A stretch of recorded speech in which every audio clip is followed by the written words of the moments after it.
A desperate Florida State squad hosts Memphis this Saturday at noon, and Walters is the spot in D.C. to watch the defending ACC champs. Walters has plenty of televisions both inside and outside. Desde 2019, a Toyota vem acelerando o futuro, produzindo no Brasil o primeiro híbrido flex do mundo. De lá pra cá, as coisas mudaram. Muitos entraram na tendência que a gente criou. Mas sabe o que não mudou? A confiança do brasileiro na Toyota, que não veio da noite pro dia. Toyota, no futuro há muito tempo. Paz no trânsito começa por você. Infield coming in halfway. The pitch swinging the ground ball toward the middle. Abrams has it. He'll shovel to second one. The throw to first and one up. Could not be handled by Gallo. And now breaking for the plate is Bride. He will score. And the Marlins score 2 runs on the play. Oh my goodness. It's now Miami 5 and Washington 3. All these mistakes are, and we talked about this before, right? We're in September. They're really mental. They really are. I mean, physically, these guys are good. They're just making mental mistakes. You know, we got to catch the ball before we throw it. We got to be in position to catch the ball, and we got to be in position to throw the ball. It's just not happening. I mean, that's got to be every day. I talk about it all the time, right? 3 things we got to do every day. We got to pitch. We got to play good defense. We got to run the bases well. We're not doing that defensively. You know, so, you know, when you don't do that and you give other teams extra outs, you're going to have a tough time winning. And welcome to Nats Chat for Friday, September 13th, 2024. Yes, Friday the 13th. And you could say that what happened with the Nationals on Thursday evening was a bit of a horror movie. Along with MASNsports.com Nationals insider Mark Zuckerman, who was at Nationals Park. I'm Al Galdi, host of the Al Galdi podcast. Thursday evening, a 6-3 Nats loss to the National League East worst Miami Marlins at Nationals Park in Game 1 of a 4-game series, dropping the Nats to 65 and 81.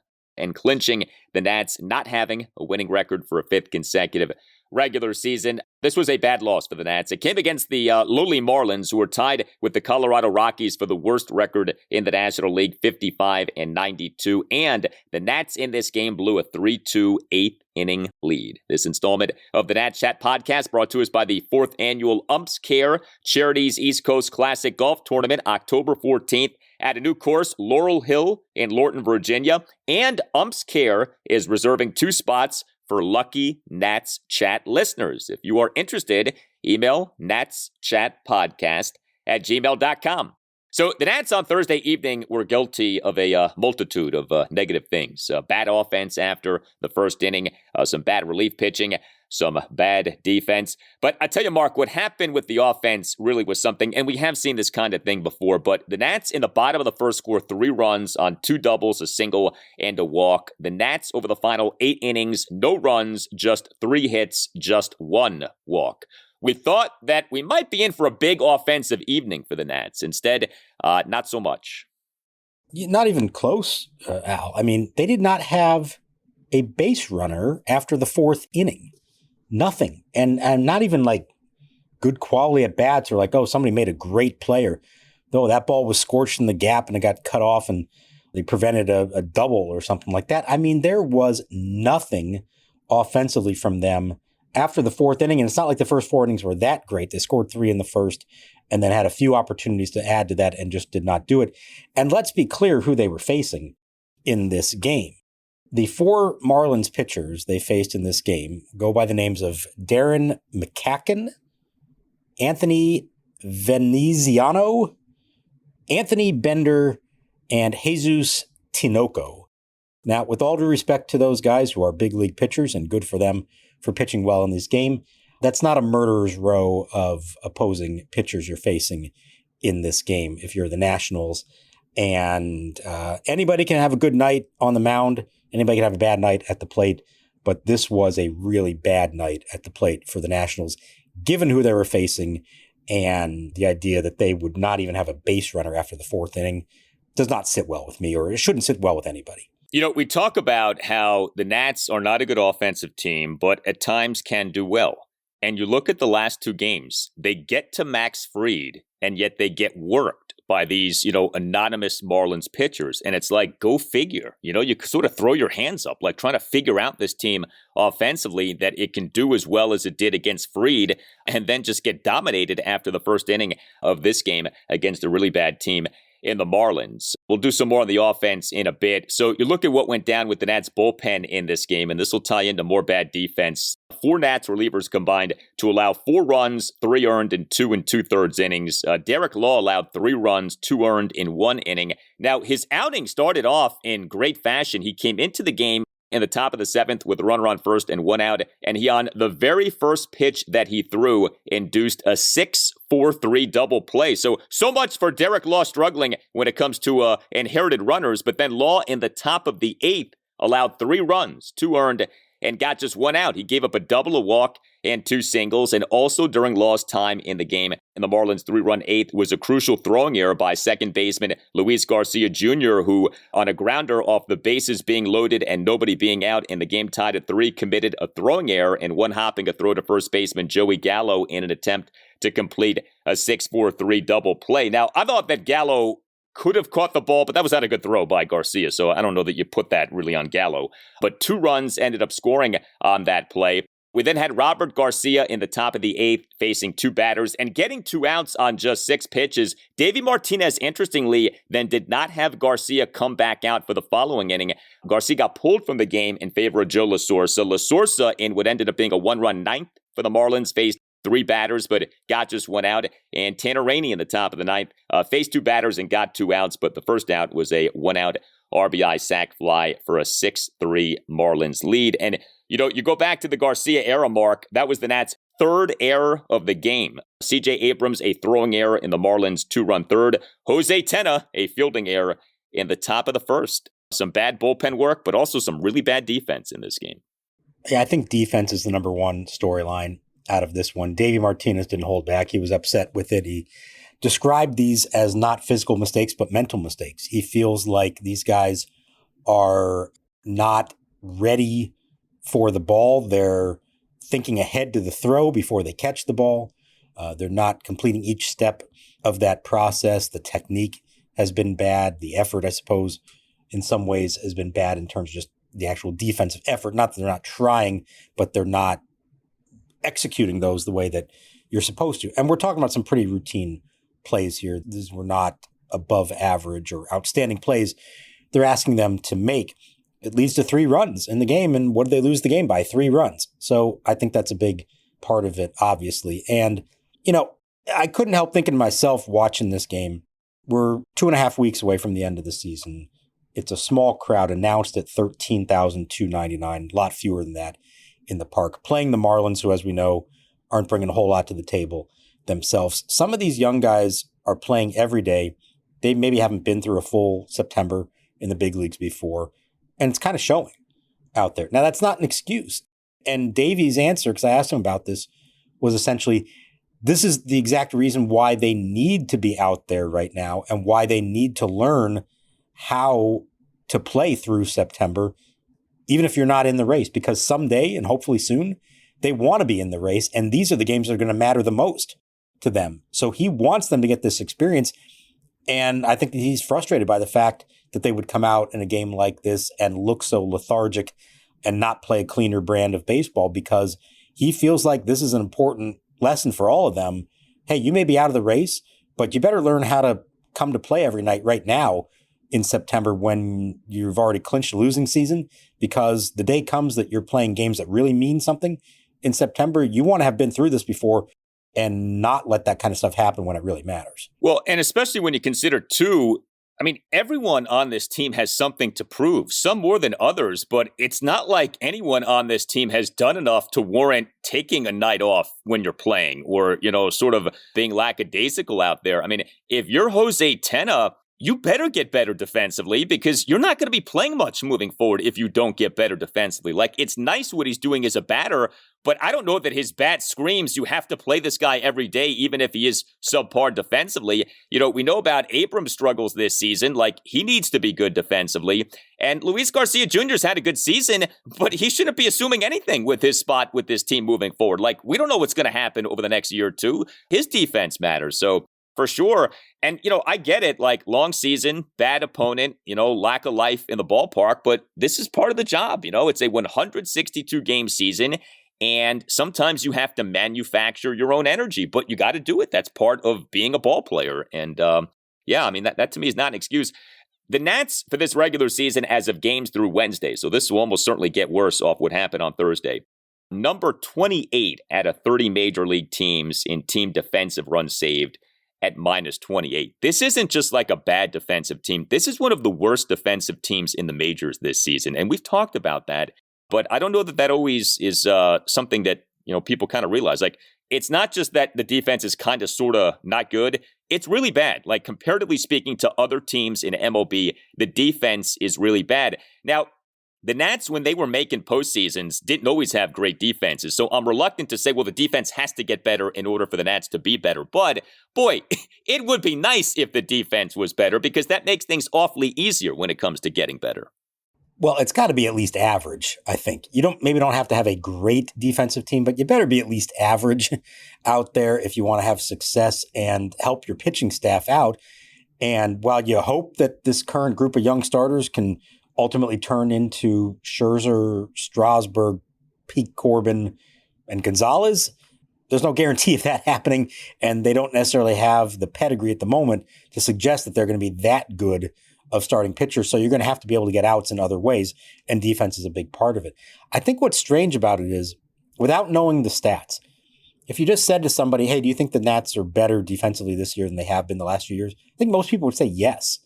Now, maybe that's Jacob Young's great play in center field making up for a lot. Maybe it's Garcia's improvement at second base helping out. Maybe it's when he has played Gallo being good at first base. But when you hear the numbers, you obviously say, well, no, they're not. And it's because of a lot of positions on the field. It's not just one or two guys that have struggled that leave them in that position. So it has to improve, yes. And I think it would also be one thing if they commit a lot of errors, but they make a lot of highlight reel plays. They don't make a whole lot of highlight reel plays either. And the mistakes they're making are kind of the same type of mistakes, especially in the infield, which seems to be happening every night almost for at least one of them, if not more than one of them. So yeah, it does have to improve. And you say, okay, they're young, they should get better with experience. Sure. But that needs to happen here at some point. The excuses, the time for that's running out. And the last couple of years, you can maybe say that. Come 2025, we should not be talking about youthful mistakes from this team. And I think when it comes to defense, that's where you do really need an objective methodology like some of these advanced metrics, which no are not perfect. But the problem with the eye test is that your eyes can deceive you and your eyes can lie to you. And there's a tendency to remember the good things and maybe not remember the bad things or not notice the bad things. If you're just watching the majority of these games on TV, you're not always getting a full appreciation for who is positioned where, who demonstrated quality range on a play versus who did not. Let's be honest, like announcers aren't always going to harp on bad defense that maybe doesn't show up as an error. So there's that.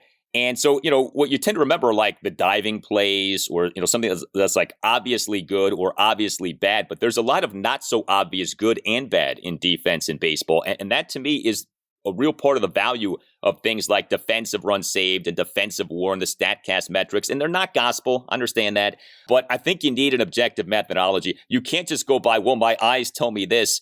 Your eyes are going to be off, man.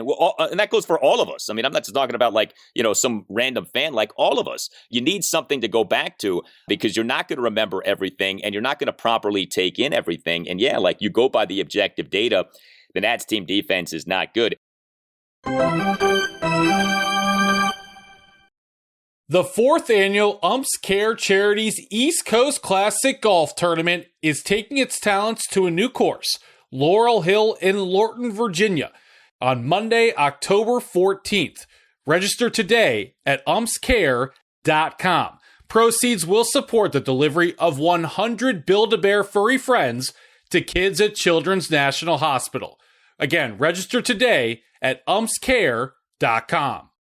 Hey, Al Galdi here to tell you about the latest great offer from Window Nation for listeners of the Nats Chat podcast. 2 free windows for every 2 windows that you buy, plus pay nothing with no interest for 2 full years. If you have been thinking about getting new windows, now is the time. Get with Window Nation, 866-90Nation or windownation.com, and tell Window Nation that you want the deal that you heard about from Al Galdi on the Nats Chat podcast. September has arrived. A great time to replace your old inefficient windows with energy-efficient windows from Window Nation. You can get a free, no-obligation quote from Window Nation right now. Contacting Window Nation and seeing what new Window Nation windows would costs you nothing, obligates you to nothing. 866-90Nation or windownation.com, and take advantage of the great offer for listeners of the Nats Chat podcast. 2 free windows for every 2 windows that you buy, plus pay nothing with no interest for 2 full years.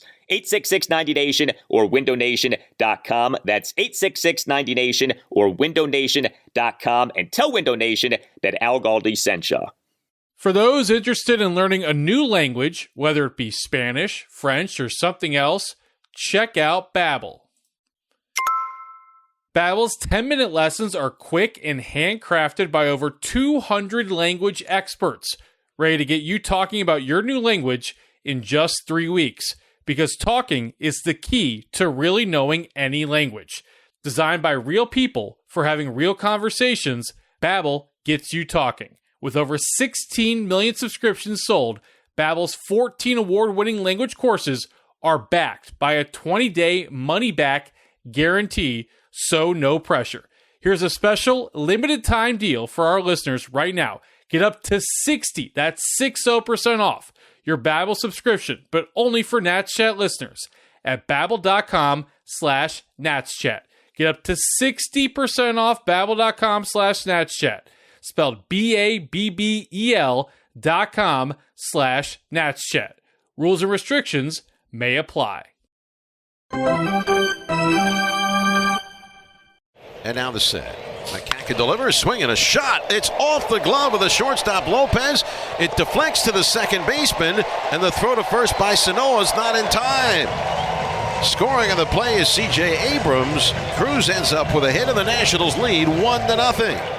Now, the shame of this game is that the Nats in this game got a really good outing from starting pitcher Mitchell Parker. He allowed 2 runs, both of which were unearned, in 6 into 3rd innings with 5 strikeouts versus no walks. He gave up just 3 hits, all of which were singles. He threw a lot of strikes. Now, he only was allowed to throw 76 pitches, but 51 strikes versus just 25 balls. So he had a strikes-to-balls ratio of better than 2-1. And consider this now with Mitchell Parker at the major league level this regular season. 27 starts. He now has lasted for at least 6 innings in 13 of those 27 starts. I bet that surprises people. His overall numbers are not dominant. ERA 4.24, whip 1.27. He's had some struggles lately. We've talked about that. But geez, nearly half of his starts at the major league level, he has lasted at least 6 innings. That is impressive. And 7 of those, he's reached the 7th inning, taken the mound again for the 7th inning. In this day and age, that doesn't happen a lot, especially with young pitchers. I think that is absolutely something for him and the team to hold their hat on as they go into the off season and believe that it can continue to get better. Now, there are things he needs to clean up for sure. The blow up innings that he's had, the bad starts that he's had, the defensive mistakes that he makes, although he didn't have one in this game. Obviously, he's got to refine all of those things. But if you step back and say, okay, what was your expectation coming into the season for Mitchell Parker, who didn't even make the team out of spring training? And you'd say, hey, he's going to make close to 30 starts in the season, an ERA in the low 4s, and consistently give you 6 and even into the 7th inning. I think everybody would take that with the hope that this is just the start of something and that he's going to be even better next year and beyond. Do I think he's a frontline pitcher for them? Probably not. But can he be a good, reliable back-of-the-rotation guy? Absolutely. And I think this season has proven that. There are things he needs to get better at, but he does have the ability and a pretty good quality about him, which is very little emotion out there and can shrug off things and bounce right back when it doesn't go well, has a bad start, comes back the next time and does pretty well. And all things considered, I think you have to be really pleased with what you've gotten from him when you set the bar at what the expectation was going into the season with him. Well, we on the last installment of the podcast talked about the extent to which Jake Irvin has been an innings eater for the Nats this season. There is an innings eating element to what Mitchell Parker has done. Now, he has not consumed innings the way that Irvin has, but again, you go 6 innings at least in nearly half your starts, like that's a big deal. You know, and you mentioned it, the extent to which Parker has pitched into the 7th inning. So you wonder, like, over the course of a full major league regular season, you know, getting some growth and development and maturity, is this a guy who could go for maybe 180, 190 innings next season? And I always think it's an interesting debate of, you know, what matters more, the excellence or the volume of work? Like, would you prefer that a pitcher have, say, an ERA of 350 and give you 150 innings, or maybe an ERA of 380 or 390, but give you like 190 innings? And I think there is something to be said for that volume that a starting pitcher can provide. Like, is Parker going to be a guy who has an ERA in the low 3s? I'm guessing probably not, although, you know, we shouldn't put limitations on him. He's really young. But man, if he can be a guy who consistently is giving you 180, 190, maybe 200 innings, even if it's not at some high-level ERA, that's terrific. And there is a ton of value in that. I think he could end up being the classic, just give his team a chance to win kind of starter. And that's not a derogatory statement. They don't necessarily need him to be the guy that takes the ball and controls a game all the way through and wins games for them. They need him to be a guy who gives them a chance. So he does eat innings, takes the ball every 5th day, avoids the blowups, comes out of it going 6+ innings, allowing hopefully 3 or fewer runs. You do that on a regular basis, you're going to have a long and very productive career. And I think that can be what he can be for them in the long run if he just gets some experience, refines a few things, and keeps that steady demeanor that he has, which I think suits him really well. Him going just 76 pitches, is that about Davey Martinez trying to get Parker through the end of the season? Yeah, I think you're seeing this with all of their young starters certainly right now. They're not even coming close to 100 pitches.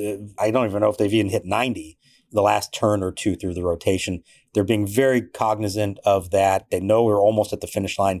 They really want to get all these guys all the way through the end in one piece, healthy, not risk something going wrong that could have any kind of domino effect on the offseason or, God forbid, even into next year. But they want to do that without shutting anybody down unless it's absolutely necessary. So, yeah, in a perfect world, he keeps going. But I think right now they are valuing the number of starts still remaining for them versus more pitches or innings in each individual start in September.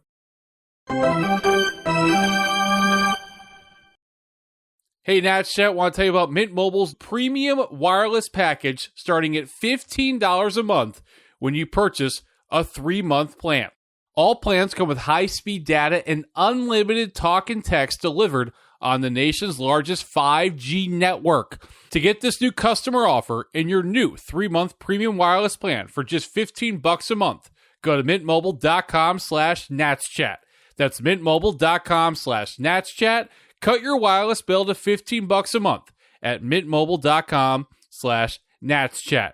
$45 upfront payment required. New customers on first 3-month plan only. Speed slower above 40 gigs on unlimited plan. Additional taxes, fees, and restrictions apply.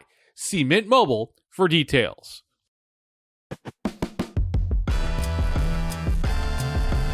What's up, everybody? It's Heisman Trophy winner Matt Leinart. I've got a podcast called Throwbacks with actor Jerry Ferrara where we'll be talking all things sports, but also so much more. We'll give you the behind-the-scenes stories from my days as the quarterback on an iconic college football team to Jerry's days as a star on an iconic TV series. So subscribe to Throwbacks wherever you download your podcast and follow us on all social media at Throwback Show.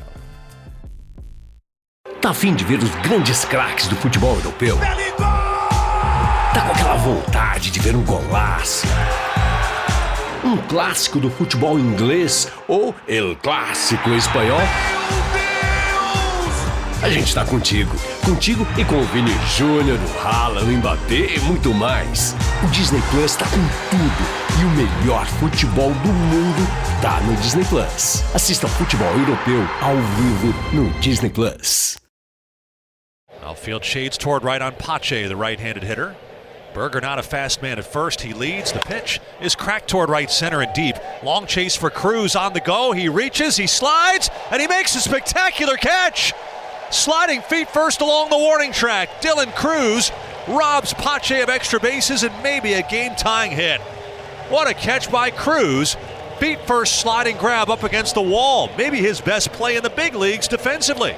You look at some notable position players for the Nats in this 6-3 loss to the Marlins on Thursday evening. Dylan Cruz, he is the Nats starting right fielder and number 2 batter, 2 for 4 with an RBI single and another single. He had a stolen base and he had a terrific defensive play. Cruz in the Nats 3-run first, RBI single on a 1-2 pitch on a well-struck ball that went off Marlins shortstop Otto Lopez for a 1-0 Nats lead. The single per StatCast, exit velocity of 107.5 miles per hour, the 4th highest exit velocity of the game. Cruz in the bottom of the second, a 2-out single to shallow left field, and he had a steal of second base. And Cruz in the top of the 6th, an outstanding backhanded catch while sliding on his knees on the right center field warning track for a 2-out flyout by Christian Pache. That was a very unique catch in terms of what he did, sliding on the knees like that. You don't see that often. We saw that right there. So he said he honestly was surprised that he made the play because of how far he had to run, the degree of difficulty in making the catch like that, and avoiding the wall.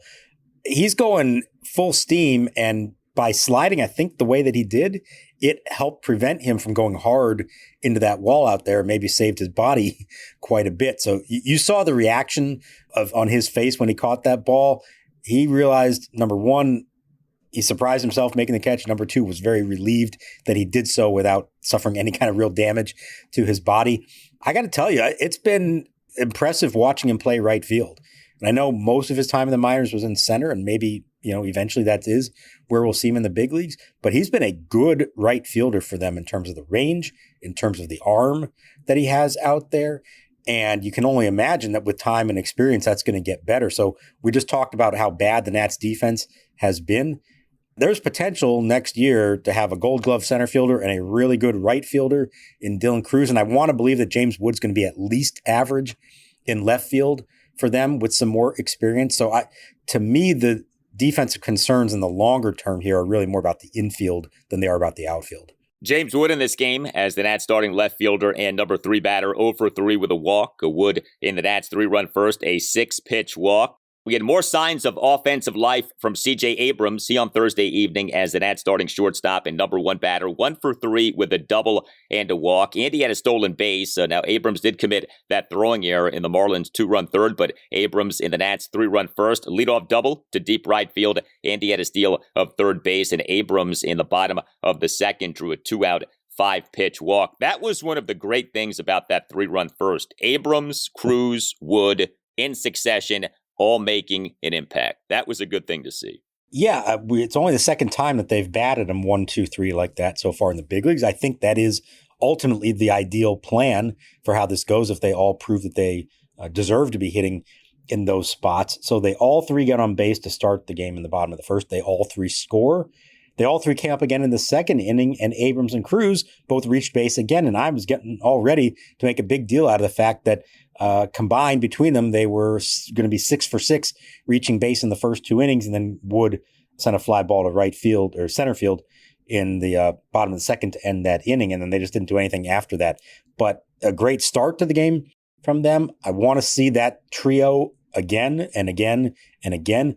Hopefully they can sustain some offense throughout a game, no matter who they're facing. It would be really nice to see. Abrams has looked better here in recent days. Cruz, I think, has been solid. And Wood, this was a rare instance for him. He didn't have the hit in the game. He had just the walk and scored the run. But he hit 2 balls in the air to the outfield. We keep talking about everything's been down low. The launch angle hasn't been very high.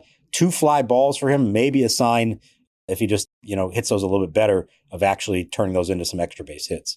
Yeah, we are still waiting for the barrage of extra base hits from both Wood and Cruz, but they are getting on base and they are hitting balls hard, and we should not just gloss over those things. They matter. Keibert Ruiz, his rise in this month of September continues. So Ruiz on Thursday evening as the Nats starting catcher and number 6 batter, 1 for 4 with a double, bottom of the third, a 2-out double to right field on an 0-2 pitch. So your Keibert Ruiz OPS for this month of September now at 958. And Jose Tena, look, the defense remains a huge problem, but the guy does continue to hit. Tena in this game back at third base as opposed to second base, which is where he was at for the Nats' previous game. Number 5 batter, 1 for 4 with a 2-run double. Now, top of the first, another fielding error, but Tena in the Nats' 3-run first, a 1-out, 2-run opposite field double off the left center field warning track on an 0-2 pitch for a 3-0 Nats lead. Now, we should be honest about what this double was. The double came on a fly ball that absolutely could have been caught by the Marlins left fielder, Kyle Stowers. The ball per StatCast had an expected batting average of just a 210, but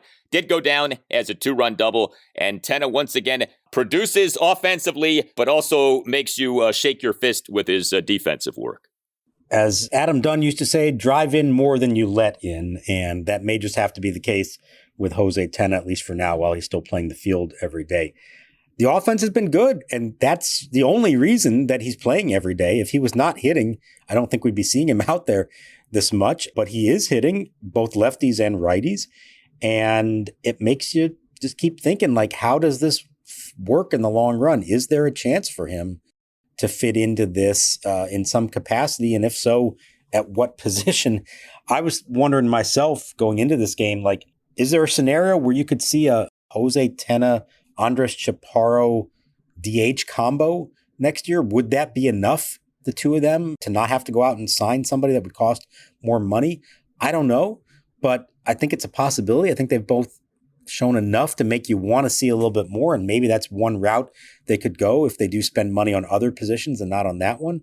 I don't think at the moment Tena looks like he's going to be an everyday position player for them, given his struggles and given what else they have in the infield. And I'm not sure that Chapparo is going to fit in like that either.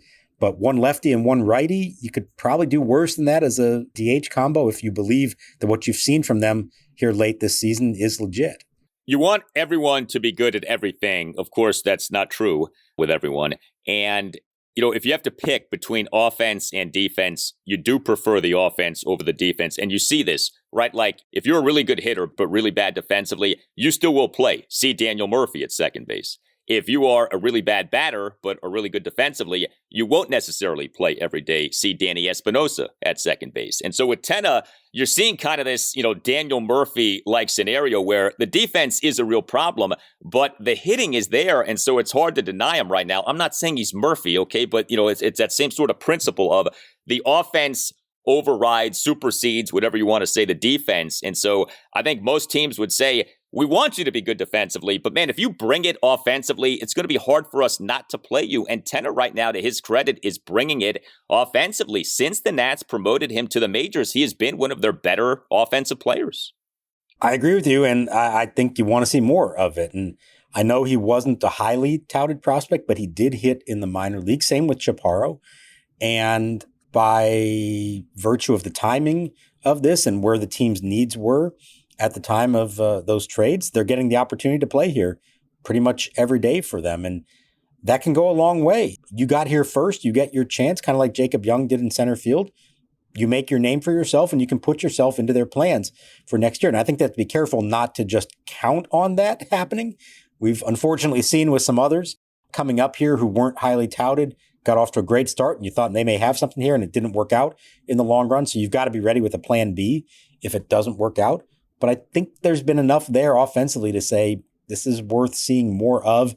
And like you said, you find somewhere for him in a lineup. And maybe as much as I dislike the DH in general and prefer the old NL rules, maybe this is a good case for having the DH in both leagues, because somebody like this might not get a shot to play under the old rules with the pitcher hitting. Next up for the Nats are the final 3 games of this 4-game series against the Marlins at Nationals Park. Game 2 Friday evening, 6:45. DJ Herz will be the Nats starting pitcher. Game 3 Saturday afternoon, 4:05. Patrick Corbin will be the Nats starting pitcher. And Game 4 Sunday afternoon, 1:35. Mackenzie Gore will be the Nats starting pitcher. This installment of the Nats Chat podcast brought to us by the 4th annual Umps Care Charities East Coast Classic Golf Tournament, October 14th at a new course, Laurel Hill in Lorton, Virginia. Umps Care is reserving 2 spots for lucky Nats Chat listeners. If interested, email natschatpodcast@gmail.com. You can also hit us up on X at Nats_chat. We have a website that you can check out as well, natschatpodcast.com.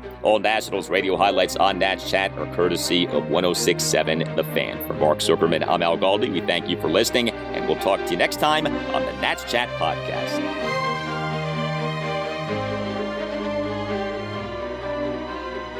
Arguelles on 0-2. Gets a bouncer back to the mound. He gloves it. He'll take it to the bag himself. And he'll take the Fredericksburg Nationals to the Carolina League Championship Series. The first playoff series win in franchise history. And the Fred Nats get the brooms out and sweep the Mudcats in the north.